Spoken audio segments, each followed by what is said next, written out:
சென்னை உயர்நீதிமன்ற தலைமை நீதிபதி எஸ்.கே. கவுலுடன் தமிழ்நாடு மற்றும் புதுச்சேரி பார் கவுன்சில் தலைவர் செல்வம் ஆலோசனை நடத்தினார். பின்னர் அவர் செய்தியாளர்களை சந்தித்து வருகிறார். இந்த நேரடி காட்சிகளை பார்க்கலாம். வேண்டாத சில கோரிக்கைகளை நீங்கள் வைத்து வேண்டாத ஒரு கேள்விகளை கேட்டு நீங்கள் பயப்பட தேவையில்லை என்று உங்களுக்கு உறுதியாக சொல்கின்றேன்.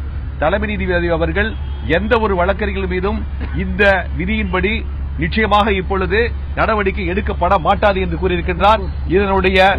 இதனுடைய அறிவிப்பு இன்று நம்மளுடைய உயர்நீதிமன்றத்தினுடைய புல் கோர்ட் நடைபெற இருக்கின்றது. அதில் வைத்து இந்த கோரிக்கையை நிச்சயமாக பார் கவுன்சிலுக்கு அனுப்பப்படும் என்று கூறியிருக்கின்றார். அநேகமாக இந்த புல் கோர்ட் முடிந்த பின்பு என்ன ரெசல்யூஷன் நம்முடைய கோரிக்கையை என்ன கேட்டிருக்கிறார் என்று அனுப்புவதாக கூறியிருக்கின்றார். கண்டிப்பாக வழக்கறிஞர் நலன் பாதிக்கப்படாது என்று கூறியிருக்கின்றார். நீங்கள் பயப்பட தேவையில்லை. பார் கவுன்சிலுடைய உரிமை நிச்சயமாக பறிக்கப்படாது என்று சொல்லியிருக்கின்றார்.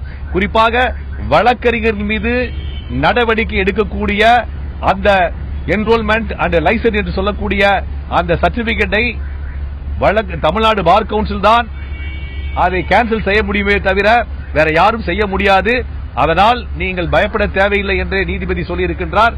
எனவே பார் கவுன்சில் உரிமை பாதிக்கப்படாது என்பதை உங்களுக்கு இதன் மூலம் தெரிவித்துக் கொள்கின்றேன்.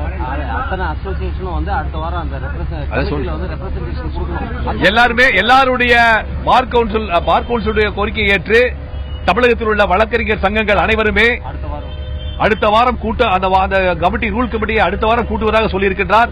அந்த ரூல் கமிட்டியில் உங்களுடைய கோரிக்கைகளை கொடுக்கலாம் என்று கூறியிருக்கின்றார். நிச்சயமாக நீங்கள் கொடுக்க வேண்டும் என்று உங்களை கேட்டுக் கொள்கின்றேன். பார் கவுன்சில் மூலமாகவும் கொடுக்கலாம். பார் கவுன்சிலில் கொடுத்தாலும் அதை வாங்கி கொடுப்பதற்காக தயாராக இருக்கின்றோம்.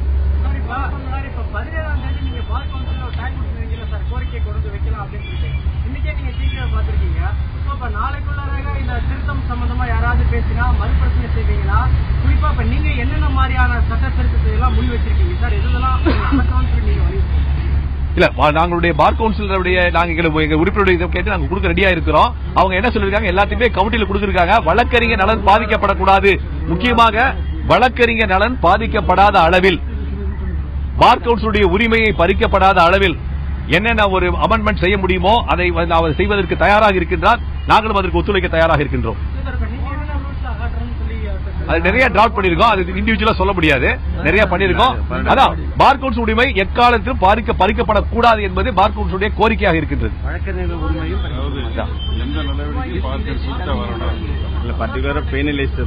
அதாவது வழக்கறிஞர் தண்டிக்கக்கூடிய பவர் பார் கவுன்சில் மட்டும்தான் இருக்கின்றது. அதே போல அவர்களுடைய என்ரோல்மெண்டை கேன்சல் செய்யக்கூடிய பவர் பார் கவுன்சில் மட்டும்தான் இருக்கிறது. ஆகவே இந்த பவர் பறிக்கப்படாமல் உரிமை பாதுகாக்கப்படும் என்று கூறியிருக்கின்றோம்.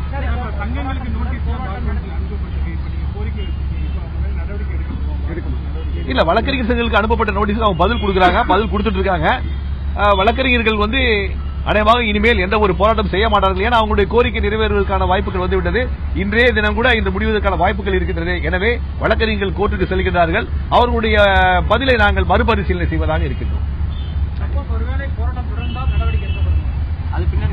போராட்டம் என்பது இந்த விதிகளுக்கு நிச்சயமாக இருப்பதற்கான வாய்ப்புகள் இல்லை. இருந்தால் அதை பற்றி பின்னால் நம்ம யோசிக்கலாம்.